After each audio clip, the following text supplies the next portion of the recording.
Et bonjour à tous et bienvenue dans ce nouveau Dragon Mag. À peine redescendu du podium de la Coupe de France, les Dragons de Metz Handball ont remis les jupettes pour affronter Paris 92 et conforter leur rêve de 26e sacre national.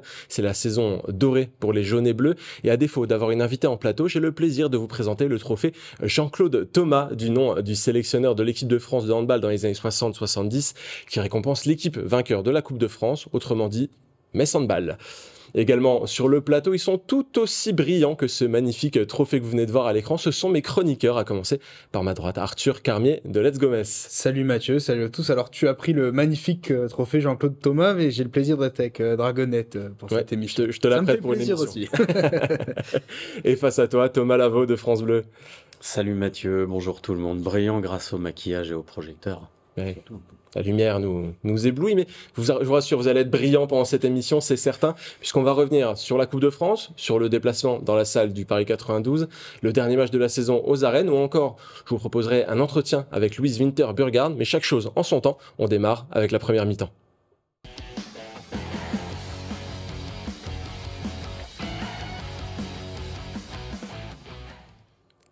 Après 1990, 1994, 1998, 1999, 2010, 2013, 2015, 2017, 2019, 2022 et 2023, Metz Handball a décroché sa 12e Coupe de France le week-end dernier. La première équipe a réalisé un triplé, tout simplement, 3 années consécutives.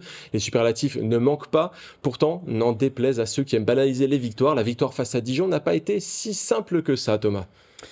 Non, Dijon a joué sur ses qualités, sur un très très gros engagement, une agressivité défensive. Moi j'ai trouvé la défense dijonnaise très mobile, très très agressive, je viens de le dire.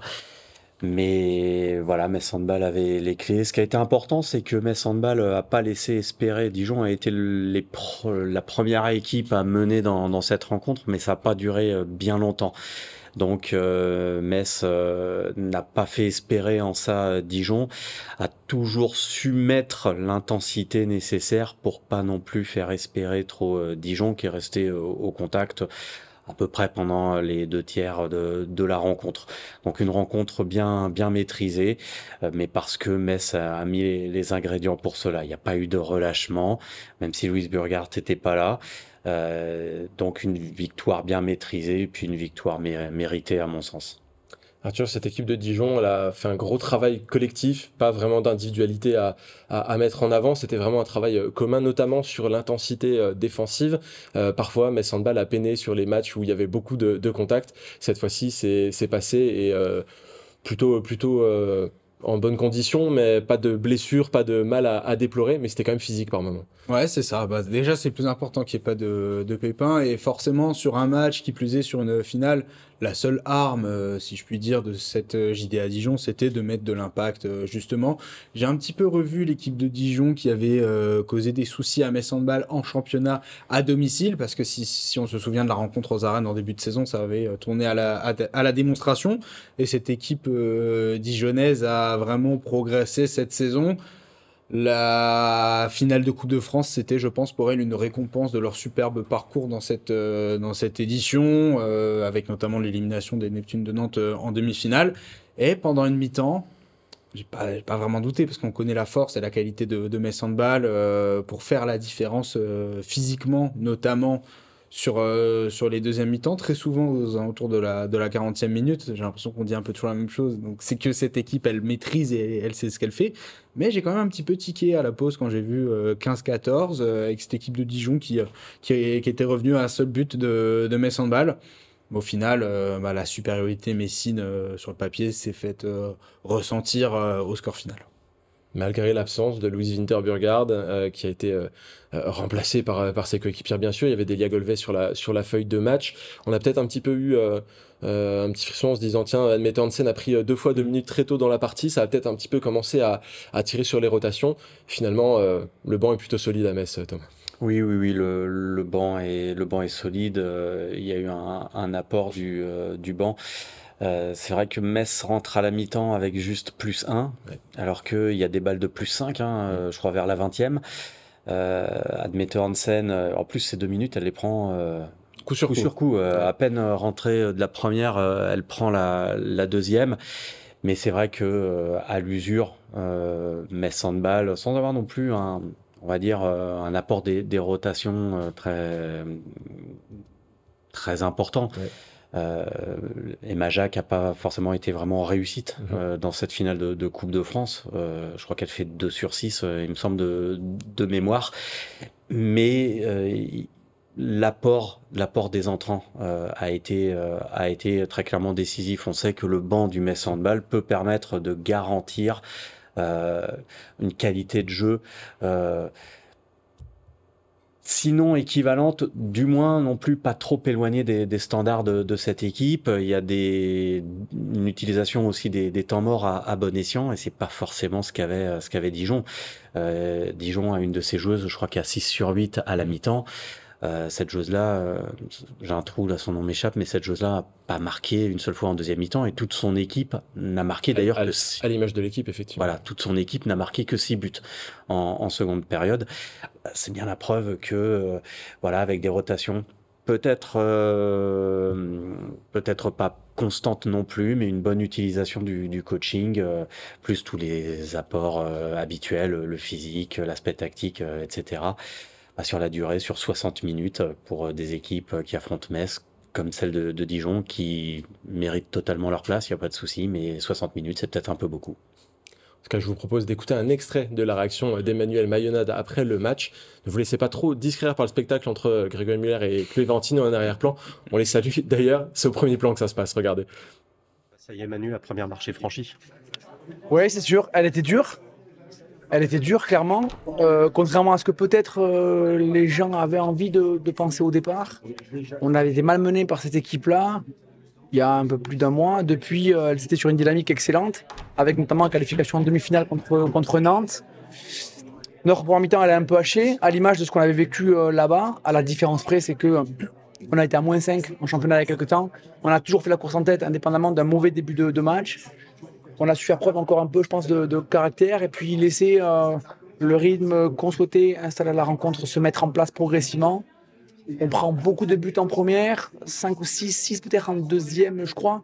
5. Et donc, effectivement, le rythme défensif de la deuxième correspond un petit peu plus à nos ambitions et à la façon dont on voulait gérer le match. Voilà. Mais on avait vécu sensiblement la même séquence là-bas, à Dijon, en prenant très peu de buts en deuxième, beaucoup en première, et c'était donc un peu pareil là. Ce que je dis aux filles avant le match, c'est qu'on s'en fout en fait de savoir si tu joues ta première, ta cinquième, ta 10e finale. Quand tu en joues une, il faut que tu considères que c'est ta dernière et que tu la vis en tant que telle, parce que derrière, tu sais jamais quand est-ce que tu vas être amené à revivre ce moment-là. Donc pour moi, je le dis, c'est peut-être la dernière médaille que je gagnerai de ma vie, et c'est peut-être la plus belle parce que celle que je vis maintenant avec mon groupe, et c'est peut-être celle qui compte. Après, on va essayer d'en reconstruire d'autres et de gagner d'autres choses. Mais en tout cas, c'est à l'instant où on se parle, la plus importante de la saison.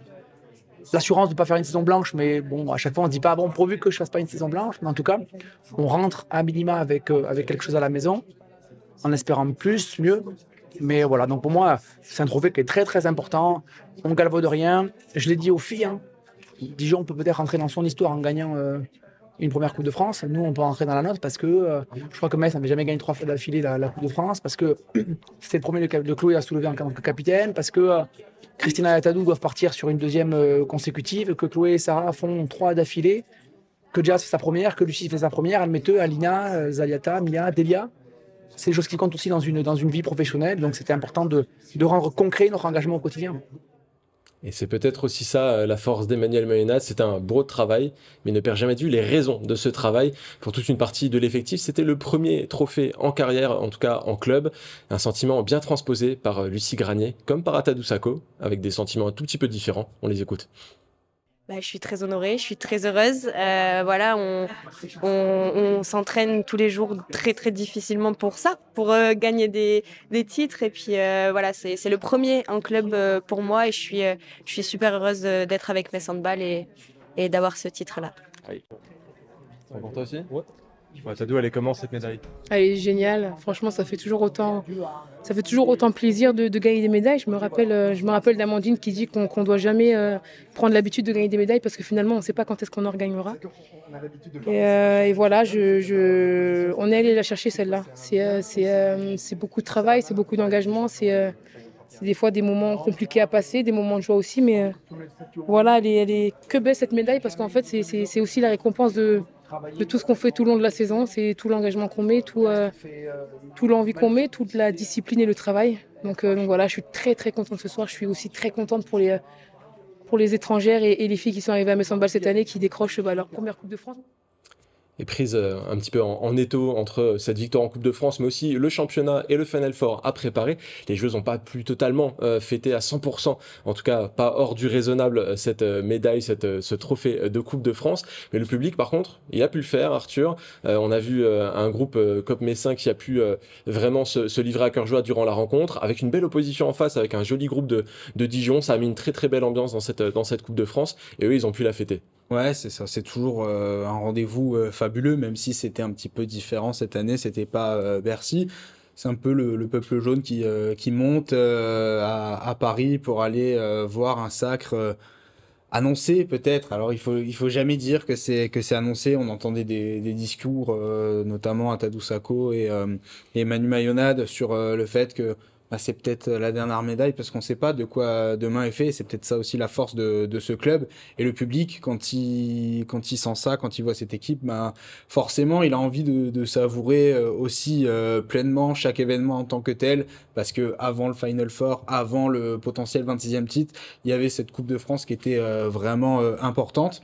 Et depuis quelques années, il y a de plus en plus de ferveur, je trouve, aux arènes de Metz. Il y a des nouveaux COP de supporters qui ont rejoint, si je puis dire, ce concert de groupes de fans messins. Et l'ambiance aux arènes est fantastique et ça s'est retranscrit à Paris. Avant, les déplacements, c'était un petit peu plus restreint. Là, ça fait quand même quelques années que le public de Metz Handball se déplace encore un petit peu plus en nombre. C'est simple, on voit du jaune à tous les matchs à l'extérieur. C'était pas forcément le cas auparavant. Là, il y a toujours au moins un drapeau, au moins quelques supporters qui font le déplacement, même quand c'est plutôt long. Et ça, on peut se féliciter aussi de cette ferveur-là. On salue aussi notre ami Thibaut Pigeon, mégaphone et tambour en main, qui a donné le ton à ce mur jaune à l'Adidas Arena. Ceci étant dit, il y a quand même un tout petit bémol, et il faut mettre le doigt là où ça peut faire mal. Cette Adidas Arena, elle est capable d'accueillir 8000 personnes. Elle avait été réduite à environ 6000 places disponibles et seulement 3500 places ont trouvé preneur. Et ça, c'est un vrai problème pour une finalité qui est censée être une grande fête du handball. C'était un petit peu vide tout ça, Thomas. C'est vrai, assez décevant. Heureusement qu'il y avait les deux COP. Je pense qu'il faut aussi féliciter les Dijonnais pour ambiancer ce match. Il y avait les représentants aussi des finales précédentes qui étaient restés, qui avaient assisté à cette rencontre. Pas tous. Et autant sur les images que l'on a vues, on peut avoir l'impression d'une salle remplie, mais ça s'est rempli vraiment très tardivement. À 15 minutes du coup d'envoi, il y avait encore... Et c'était plutôt sur les côtés, côté des supporters, plus que dans les tribunes latérales. Exactement. 15 minutes avant le coup d'envoi de la finale, il y avait franchement pas grand monde dans cette finale, donc dans cette salle. Donc je pense qu'il faudra revoir pour l'année prochaine les conditions d'organisation. On a l'habitude de vivre Bercy, salle déjà bien plus grande en capacité. Il y a un petit côté historique en plus à Bercy. C'est la fête du handball, c'est toute la journée. Il y a des matchs en enfilade. Les Messins sont là en fin de journée. Il y a la finale masculine juste après. Avant cela, il y a les finales régionales. Donc c'est-à-dire qu'il y a toujours un petit peu de monde dans cette salle-là. Là, il y avait ce côté un peu vide. C'est une première, c'est une expérimentation. Est-ce que désormais on peut imaginer aussi à l'avenir pour lutter contre ça, fusionner à nouveau les 2 jours de finale? Pourquoi pas un week-end de festivités sur les 2 jours? Après, il faut que Bercy soit dispo. Ouais. C'est ça aussi le problème. Il faut que Bercy soit dispo sur les 2 jours. Je pense qu'il y a une formule à trouver.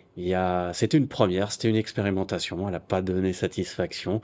Mais je pense qu'il faudra retravailler là-dessus du côté de la fédération. En tout cas, je J'espère qu'on aura une organisation un tout petit peu différente sur les années à venir avec un petit peu plus de succès. Parce qu'il est vrai que cette finale de Coupe de France dans une salle un petit peu creuse à quelques mois des Jeux Olympiques, ça fait un peu tâche et on espère que ça va être un petit peu plus festif dans les années à venir. Retrouvons cette belle fête du handball. Messieurs, j'ai une colle à vous poser parce qu'avec ce trophée, eh bien, le palmarès d'Emmanuel Mayonade grimpe encore un tout petit peu. Est-ce que vous savez comment il se classe en termes de trophées gagnés dans l'histoire de Metz Handball, des autres entraîneurs de Metz Handball? Oh. Arthur, t'as une idée? Allez, peut-être. Allez, je vais être joueur, même s'il y a des noms assez exceptionnels également. Il est peut-être passé premier. Je pense que si la question est posée, c'est qu'au moins il est dans le podium maintenant. Il doit être top Il est sur 3 le podium. Ouais. La grosse cote, c'est premier, mais il est peut-être deuxième. Eh bien, il est deuxième. Il est deuxième, tout simplement. Mais ça se resserre, là. Ça commence à devenir... il pourrait passer premier s'il réalise une bonne fin de saison. Tout simplement, le premier, eh bien, c'est Bertrand François. 7 titres de champion de France, 2 Coupes de France, 3 Coupes de la Ligue. Alors, il y a un petit débat sur une Coupe de France supplémentaire qui pourrait lui être attribuée.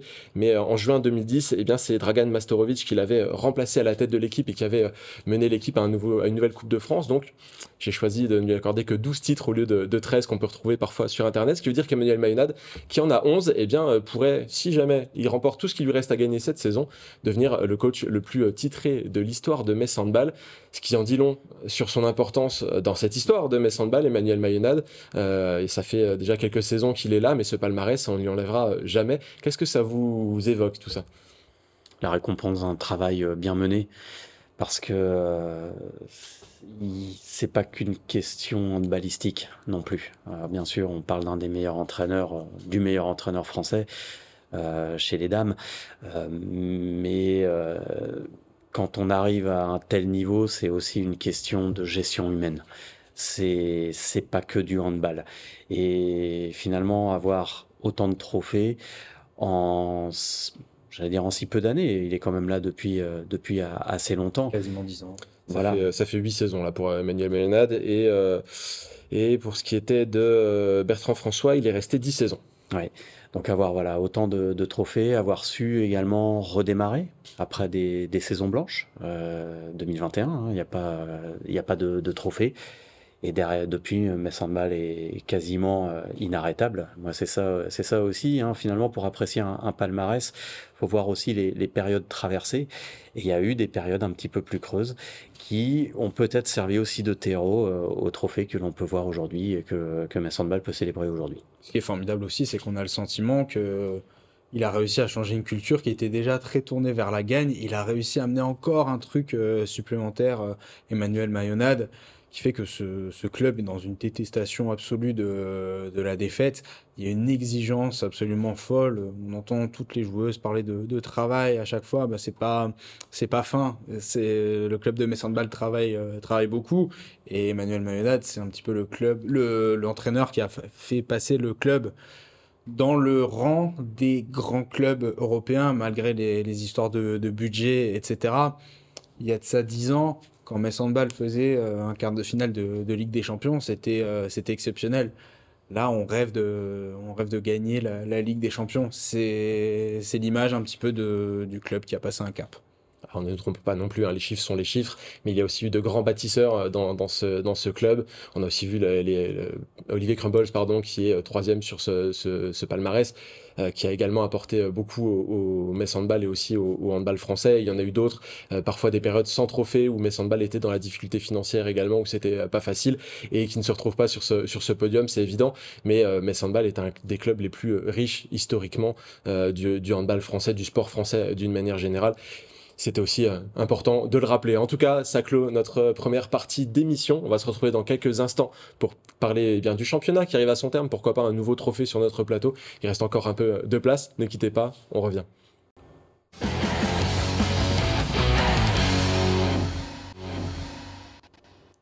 Et nous sommes de retour sur le plateau de Dragon Mag, toujours avec le trophée de la Coupe de France, notre invité du jour en quelque sorte, et les chroniqueurs Arthur Carmier et Thomas Lavaux. Nous allons dans quelques instants reparler du match de Metz Handball qui se déplaçait dans l'antre des Lyonnes du Paris 92. C'est notre deuxième mi-temps.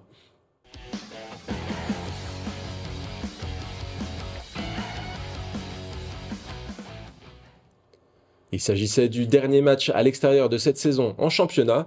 Grève dans les transports oblige, les Dragons ont délaissé le train pour effectuer le trajet en bus à l'ancienne. Et Camille Dupuiset s'en est amusé, passant une partie du voyage allongé dans l'allée et répondant aux questions de ses abonnés sur Instagram. Pourtant, au bout de la route, c'est une vraie joute entre une équipe candidate au titre et une autre décidée à sécuriser sa 3e place qui s'est tenue.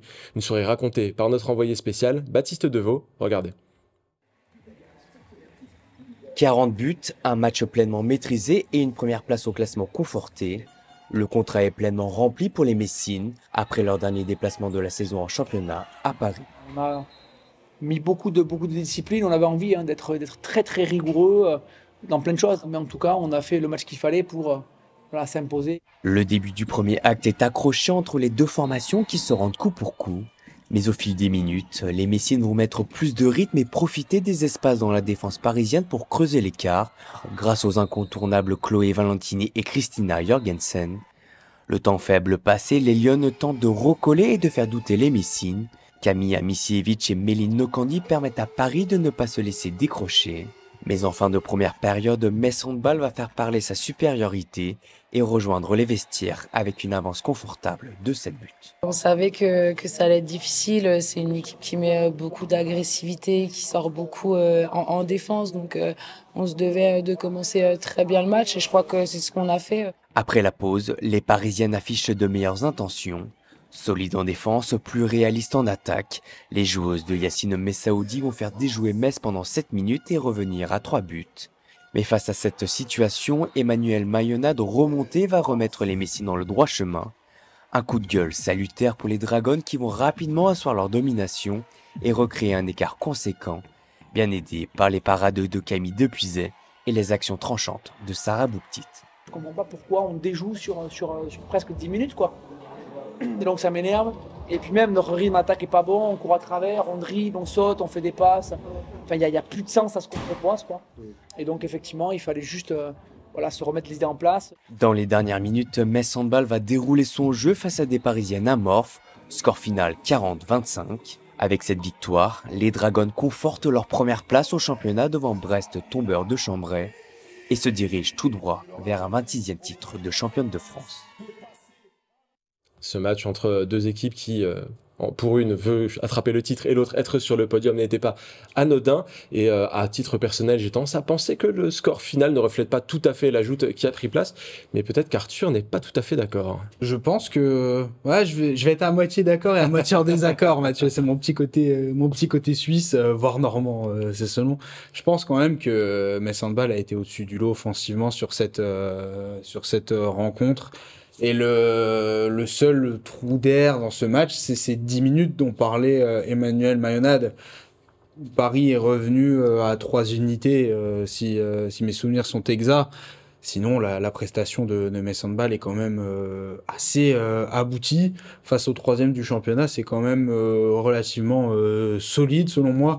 Quelques jours seulement après avoir gagné une 12e Coupe de France, c'est pas évident ce type de match, même si Paris 92 est un adversaire qui réussit assez bien à Metz Handball. C'est une équipe, peut-être parce que on connaît beaucoup de monde là-bas, notamment le coach et certaines joueuses, on va en reparler, qui correspond aux qualités de Metz. Donc les Dragons ont réussi à faire le boulot de manière solide et je trouve assez impressionnante quand même si ça n'a pas été parfait, mais c'est difficile de faire des matchs parfaits avec de tels enchaînements. En tout cas, dans un des moments difficiles de la rencontre, ce qui a changé la donne, c'est ce temps mort d'Emmanuelle Mayonade où il bouscule assez fort Christina Jorgensen notamment. Il était assez furieux, Emmanuelle Mayonade, alors que l'équipe était bloquée au score depuis de longues minutes et voyait son avance rétrécir progressivement. Thomas, cette équipe, elle réagit aussi au caractère, puisqu'après ce temps mort, Metz Handball a tout simplement déroulé. C'est des temps morts, il y en a toujours. Un match parfaitement maîtrisé pendant 60 minutes face au 3e du championnat ou lors d'une finale de Coupe de France, c'est quand même très très rare. Donc des temps faibles, il y en a toujours. Des temps forts, il y en a toujours. Ce qu'il faut, c'est savoir gérer ces temps, pas s'enflammer pendant les temps forts et puis pas non plus sombrer pendant les temps faibles. Et c'est peut-être en ça que le Metz Handball a progressé cette année par rapport à l'équipe de l'année dernière. C'est peut-être dans cette manière de gérer et de savoir mettre un stop à ces temps faibles, de pas renverser toute la table, de rester sur le cap qui est fixé, de savoir que de toute façon, bah voilà, oui, il y a un temps faible, mais il suffit peut-être d'une action, de 2 actions pour que le match reprenne un cours un petit peu normal. C'est le temps faible là le temps mort pardon qui permet effectivement à Metz Handball derrière de dérouler, parce que sur les 20 dernières minutes, Metz colle un plus 12 à Paris 92. Il y a peut-être un peu de résignation de la part de l'adversaire, Méline Candy l'avait dit après le match. Quand Metz Handball se met en marche, ça t'écrase. Mais le match de Besançon, récemment aussi, il y a un fort début de match, mais ensuite Besançon reste pas totalement au score, mais pas très très loin non plus. Et puis finalement, c'est un temps mort à peu près dans les mêmes périodes de la rencontre, qui ensuite fait que Metz Handball reprend son rythme et que Besançon va finir par lâcher. Voilà, c'est des temps faibles, il y en a toujours. Des temps faibles, il y en aura sans doute contre Plan de Cul, qu'il y en aura sans doute également à Budapest. La question, c'est comment est-ce qu'on y met fin. Et Metz Handball me semble plus armé cette année pour justement y répondre. Et ce match de mercredi face à Paris 92, on pourrait presque dire que le score était fait à la mi-temps, même si dans les faits, rien n'est jamais joué, et qu'il y a peut-être eu cette décompression psychologique post-retour des vestiaires. Quand on a une avance de plusieurs unités comme cela, on peut se penser à l'abri. C'est dû aussi à tout l'influx émotionnel qui avait été utilisé et épuisé lors du match de Coupe de France, je pense. Et ce temps mort a permis, je pense, de réveiller un petit peu les choses quand le coach hausse la voix de cette manière. C'est qu'on veut provoquer une réaction épidermique et assez immédiate, parce que on fait pas forcément les choses qu'il faut à l'instant T. Et c'est ce que Metz et Manu Mayonnaud ont parfaitement su faire. En tout cas, il y a aussi une joueuse en face, vous l'avez déjà cité, c'est Méline Nokandi. On ne l'oublie pas, à Metz, elle s'est exprimée sur divers sujets après le match, notamment sur son retour de blessure qu'elle a abordé avec une certaine philosophie sur cette saison, son départ aussi de Paris 92 pour rejoindre Brest, mais elle est aussi revenue sur ses choix qui ont été parfois incompris en Moselle. Elle s'est souvent sentie victime de certaines injures. On va l'écouter et on en reparle tout de suite après. On m'a beaucoup insulté. On m'avait déjà insulté quand j'ai signé à Paris, même si la moitié de ces gens ne savaient pas pourquoi j'ai signé à Paris. Encore une fois, les gens ne savent pas pourquoi je vais à Brest. Et Thierry Weissman, je crois que sur nos LTV, il avait dit que c'était une bonne guerre, mais il m'a quand même presque insulté sur le Républicain Lorrain. J'ai reçu énormément d'insultes comme si on était dans le foot. Je suis très contente d'aller à Brest. Et puis, c'est ma vie en plus. Quand je suis quelque part, je mets mon cœur à 100%. J'étais à Metz et je détestais Brest. Je les détestais parce que je voulais qu'elle gagne, parce qu'elle ne voulait pas me faire gagner le championnat de France. Donc ça sera la même chose quand je serai là-bas. Mais c'est encore loin. J'ai envie de bien finir avec le Paris 92 et de retenir vraiment ce que j'ai appris pendant 2 ans, parce que c'est ce que j'étais venu chercher. Alors bien sûr, Méline Nokandi, à son annonce du départ de Metz Handball pour rejoindre Paris 92, avait été victime d'injures totalement incompréhensibles de la part de nombreux supporters, et c'était difficilement recevable. Concernant les déclarations de Thierry Weissman, j'ai surtout le souvenir à titre personnel d'une déception de ne pas voir Méline Nokandi revenir et de signer à Brest à la place plutôt que d'insultes, mais c'est le ressenti de Méline, on ne peut que l'accepter. En tout cas, on sent qu'il y a un vrai mal-être chez Méline Nokandi concernant cet épisode des injures au niveau de Metz Handball, et puis sur cette situation qu'il y a pu avoir aussi cette année avec Thierry Weissman, cette tentative de retour. Qu'est-ce que ça vous évoque ? Ouais, je suis assez d'accord avec toi, Mathieu. J'ai pas eu le sentiment au moment où Thierry Weissman avait fait des déclarations au sujet de Méline Nokandi qui avait un quelconque caractère insultant. On sait toute l'estime que Thierry Weissman porte à la joueuse et à la femme Méline Nokandi. Et je pense que Méline Nokandi aurait pu revenir à Metz Handball cet été. Le club avait activé des discussions, des négociations. Ça ne s'est pas fait. Peut-être que l'amertume du président s'est fait ressentir dans les déclarations. Je ne pense pas que ça a été insultant. Mais pour en revenir à Méline Nokandi, son choix d'aller à Brest, on peut être d'accord, on peut ne pas être d'accord, mais il n'y a pas 36 clubs en France pour jouer à un haut niveau de handball. Elle a fait un choix d'aller à Paris 92 qui, sans connaître les raisons comme elle les connaît bien mieux que nous, qui est un choix, je pense, qui lui permettait de concilier sa vie personnelle avec le handball. À Brest, il y aura davantage d'intérêt sportif. Peut-être que les 2 saisons qu'elle a passées à Paris, en plus elle a été blessée, ça génère peut-être de la frustration chez la grande championne qu'elle est. Elle a forcément envie de rebondir et de montrer que Méline Nokandi est toujours une joueuse au top niveau. En tout cas, pour aller plus loin dans ses déclarations, et cette fois-ci, je vais citer nos confrères du Républicain Lorrain. Elle a dit « J'ai vraiment mouillé le maillot et pas pour beaucoup d'argent. À partir du moment où les insultes étaient acceptées, où elles ne choquaient pas, c'était inimaginable pour moi de revenir. » Elle a aussi marqué sa volonté de continuer à avancer dans sa carrière. Thomas, on peut comprendre effectivement qu'elle ne se soit pas totalement sentie soutenue au moment de ces injures-là. C'était vraiment un flot d'insultes. On l'a vu sur les réseaux sociaux de Metz Handball. C'était compliqué, et à ce moment-là, même s'il y a quelques soutiens, on se sent quand même seul sur une île. De toute évidence, il y a une histoire qui s'est rompue et de manière soudaine, comme ça. C'est Méline Nokandi, voilà, c'était une enfant du club. Quand on la voit partir il y a 2 ans, on a l'impression aussi que voilà, l'histoire est pas achevée.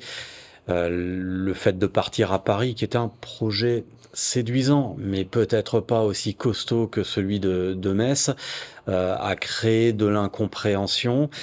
Et derrière, j'ai l'impression qu'il y a eu un lien totalement rompu qui a créé de la rancœur de part et d'autre. Quand on éprouve de la rancœur comme ça, on voit les choses parfois différemment de ce qu'elles sont. Oui, il y a des commentaires qui étaient franchement déplacés, on va dire ça publiquement. Oui, peut-être que Méline Nokandi a estimé qu'elle n'avait pas été suffisamment soutenue. Et finalement, voilà, je pense qu'il y a encore aujourd'hui une sorte d'abcès à crever. Mais parce que le lien a été très fort. Le lien a été très très fort. Si Méline Nokandi aujourd'hui est l'une des meilleures joueuses à son poste au monde, bah c'est aussi parce qu'elle a suivi cette formation. C'est aussi parce que elle a pu débuter dans une équipe aussi performante, aller jusqu'à tutoyer la victoire en Ligue des Champions. C'est ça aussi. Voilà, c'est ça qu'elle a vécu, et ça, elle sait aussi qu'elle le doit à Metz. Donc s'il y a voilà aujourd'hui encore, je dirais autant de regrets, des regrets autant vivaces et qui s'expriment de cette manière-là, bah c'est aussi parce que le début de l'histoire avait été très très beau. Et cette histoire, elle aurait peut-être pu reprendre le fil, mais il aurait fallu entre les 2 épisodes maintenir un lien, et j'ai pas l'impression que ce lien ait été maintenu. Le club Metz Handball ne peut malheureusement pas contrôler ce que quelques ahuris, pour pas dire autre chose, vont déclarer sur les réseaux sociaux, des personnes souvent anonymes. On peut malheureusement rien faire contre ça. C'est très difficile de modérer. Mais je peux comprendre aussi le ressenti de Méline Nokandi par rapport à ça. Elle a quand même terminé son histoire à Metz Handball sur une jambe. Quand on se souvient de son Final Four, elle était blessée. Elle a quand même défendu avec férocité les couleurs de Metz Handball. Et c'est toujours aussi appréciable de voir qu'elle a quand même gardé son franc-parler, même si elle ne sera pas dans le giron de Metz Handball la saison prochaine. Ça va quand même être, je pense, assez intéressant de la voir sous le maillot de Brest, si on prend un peu de recul et qu'on prend l'œil d'un observateur de la Ligue Butagaz Énergie. C'est bien quand même pour le championnat d'avoir un petit peu un petit peu d'aspérité comme ça. Et on le reverra aussi avec le maillot de l'équipe de France, a priori, sous réserve de sélection pour les Jeux Olympiques. Et ça, c'est pas anodin. Messieurs, on a été assez bavard sur ce sujet. J'avais prévu de vous parler de plan de cul et du dernier match à domicile de la saison. Eh bien, on en fera le bilan tout simplement la semaine prochaine à la place, puisque j'ai prévu aussi de vous parler d'une joueuse dont le départ se passe un tout petit peu différemment. On ne sait pas encore si elle sera en civil ou en tenue de match ce samedi. C'est Louise Burgard. Elle aurait pu être notre invitée aujourd'hui sur ce plateau, mais son programme de soins ne lui a pas permis d'être là en personne et c'est tout à fait compréhensible. Mais j'ai tout de même pu aller à sa rencontre pour réaliser un entretien. Regardez. Bonjour Louise, merci de nous recevoir ici au siège de Metz Handball. C'est un petit peu exceptionnel, mais on sait que l'emploi du temps est compliqué pour toi en ce moment. Il y a des gros matchs, il y a aussi la récupération. Tu as subi une blessure après un choc contre Besançon. Déjà, comment ça va? Ça va mieux. C'était dur. Le moment est pas très bon c'est jamais bon pour les blessures, mais ce moment est très important pour nous. Mais ça va mieux. Et oui, je sais encore comment la future passe, mais j'espère que je vais bientôt jouer. Tu sais déjà si tu seras disponible pour le match de ce week-end contre Plantuc, le dernier de la saison, ou pas encore? On ne sait pas encore. On espère? On espère fort. On croise les doigts alors, on croise les doigts. Comment est-ce que tu as vécu les 2 derniers matchs qui viennent de se jouer? J'imagine que la Coupe de France, ne pas être sur le terrain avec les copines au moment de fêter ça a dû être un petit peu particulier pour toi. Ouais, c'était vraiment horrible. C'était horrible d'être à la maison et regarder les matchs au télé.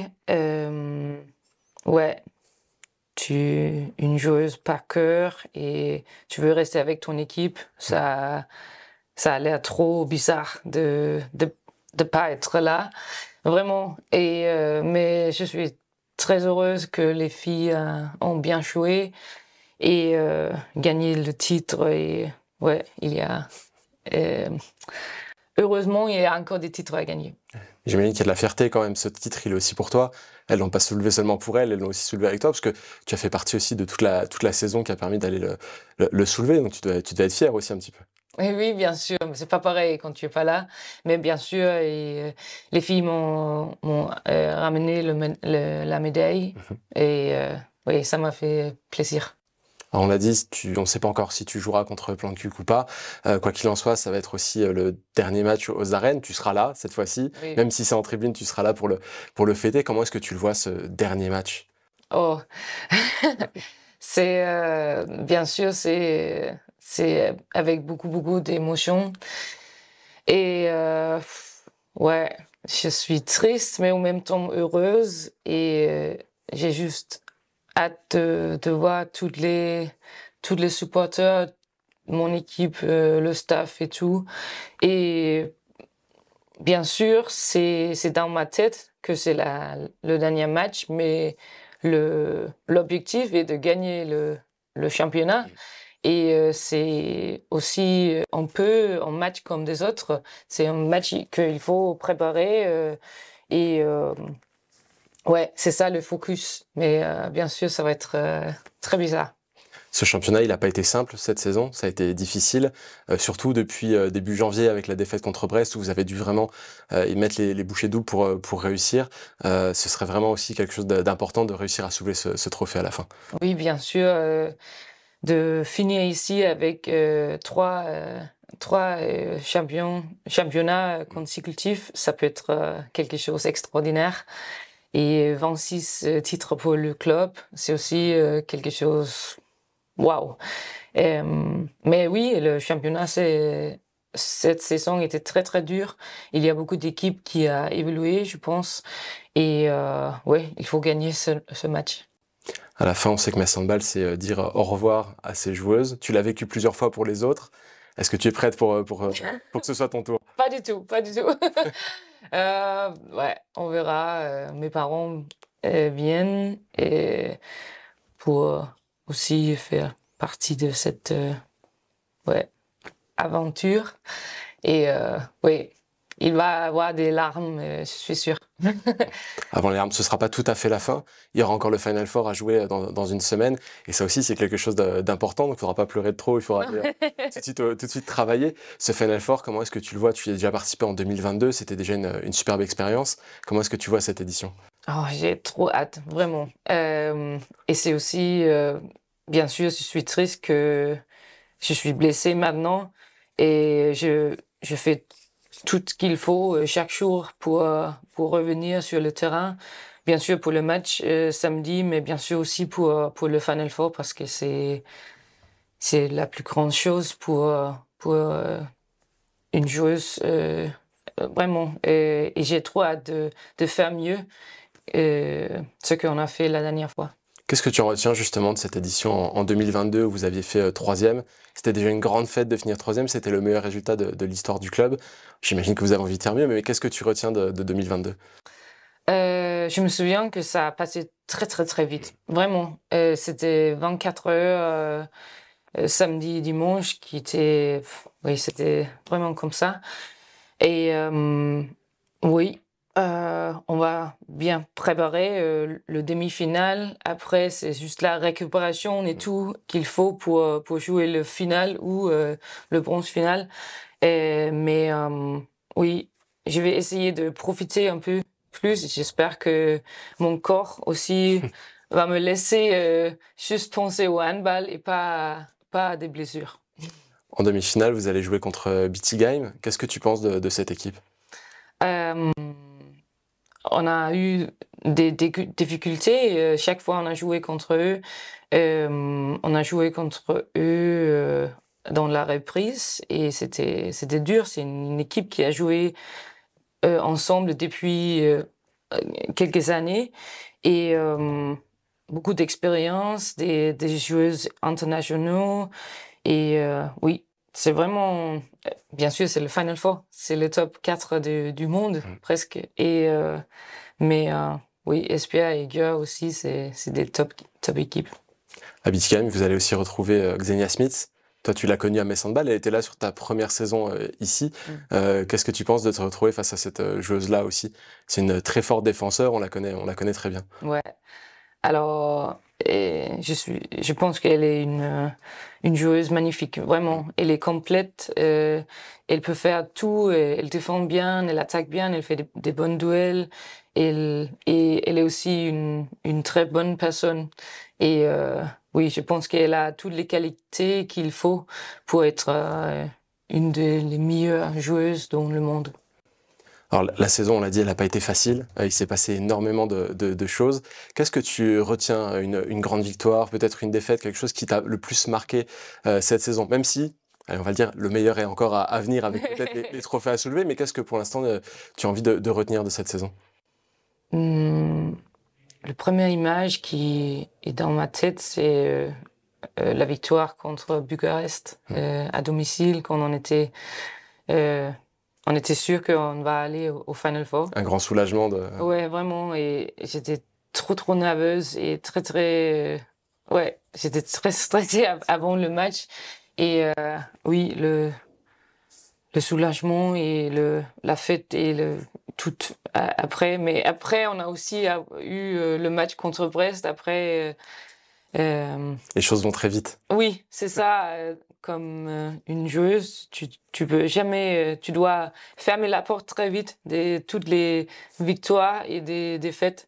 Et ça peut être bonne, ça peut être mauvais. Je pense aussi à le match à Vipers. On était derrière tout le match et on a réussi à la fin.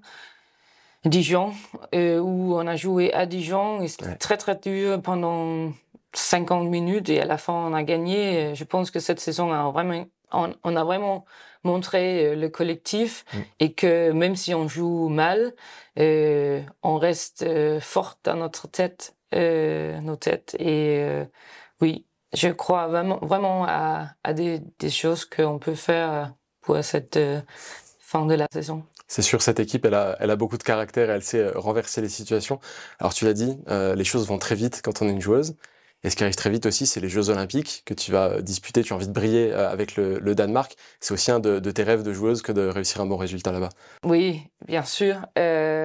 J'étais à Londres en 2012 et j'avais 19 ans. J'ai pas vraiment compris quel grande chose que c'est de jouer les JO. Et maintenant, j'ai vraiment envie de profiter et de vraiment être là. Mais alors, je suis pas encore sélectionnée, bien sûr, j'espère, mais il y a que 14 places. Et oui, aussi une blessure peut faire que tu peux s'arrêter. On va pas penser à ça, Louise, on va pas penser à ça. Mais oui, c'est fragile, les rêves comme ça.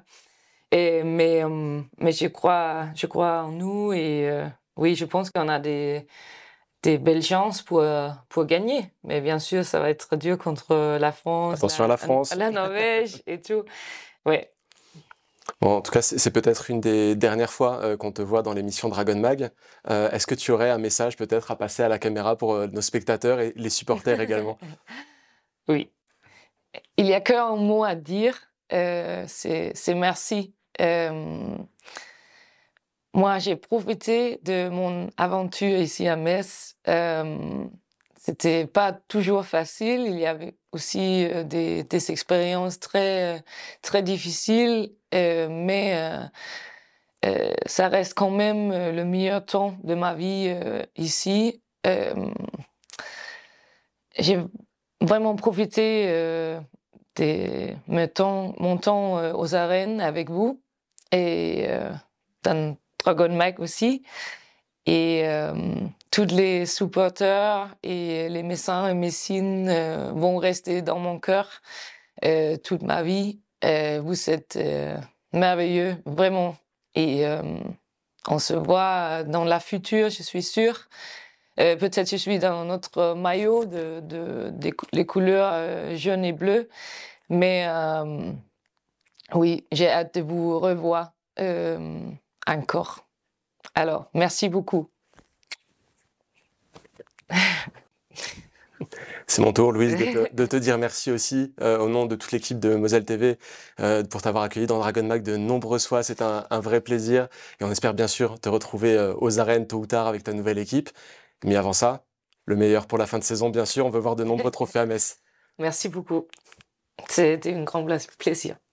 Merci, Louise. Alors, messieurs, on va sécher vos larmes. Il nous reste quelques secondes d'émission à assurer. On va essayer de tenir jusqu'au bout. Justement, pour terminer cette émission, je tiens à vous remercier, chers chroniqueurs, d'avoir été sur le plateau aujourd'hui. Mais je tiens aussi également à remercier particulièrement Metz Handball et particulièrement Léa Guillou pour avoir facilité cet entretien avec Louise, mais aussi pour le prêt de la Coupe de France. Rendez-vous compte tout de même, elle est avec nous sur le plateau depuis le début de l'émission et je suis sûr qu'une fois les caméras arrêtées, on va avoir quelques selfies au programme. En tout cas, on se retrouve vendredi prochain à 18h30 pour un nouveau Dragon Mag et pas n'importe lequel. Nous serons à Budapest pour vous faire vivre au plus près le 3e Final Four de l'histoire de Metz Handball. Il y aura également de nombreux contenus sur moselle.tv. Ne manquez pas ça. À la semaine prochaine, près du Danube.